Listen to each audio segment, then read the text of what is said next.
আপনারা জানেন যে নিষিদ্ধ পলিথিন আমাদের পরিবেশের জন্য খুব ক্ষতিকর। আমরা জানি যে আমাদের দেশে যে ট্রাডিশনাল ক্রাইম, সেই ক্রাইম হয়তো কোনো ব্যক্তি বা কোনো গোষ্ঠীকে ক্ষতিগ্রস্ত করে, কিন্তু পরিবেশের উপরে যে পরিবেশ যদি আমরা নষ্ট করি, পরিবেশের উপরে যে আক্রমণ, সেটি কিন্তু আমাদের মানব জাতি বা প্রাণী জগতেও মারাত্মকভাবে ক্ষতিগ্রস্ত করে।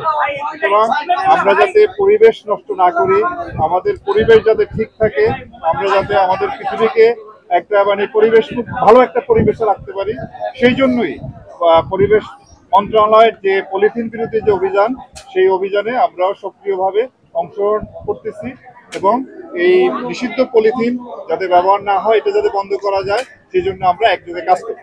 যেখানে এটা তৈরি হয় সেই ফ্যাক্টরিগুলো আমরা খুঁজে বের করে সেগুলোকে বন্ধ করব। এটা যে পরিবহন হয়, সেই পরিবহনে আমরা বাধা দিব এবং এইখানে আসছি আমরা মূলত খুচরা লেভেলে, যেখানে আপনার ক্রেতারা আসেন, বিক্রেতারা আসেন, তাদেরকে সচেতন করতে। আমরা যদি মানুষকে সচেতন করতে পারি, তারা যদি নিজেরাই পলিথিন ব্যবহার বন্ধ করেন, তাহলেও আপনার এটা একটা পজিটিভ কাজ করবে।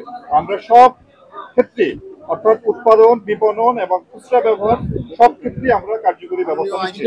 এখানে আজকে আমরা খুচরা বাজারে এসেছি।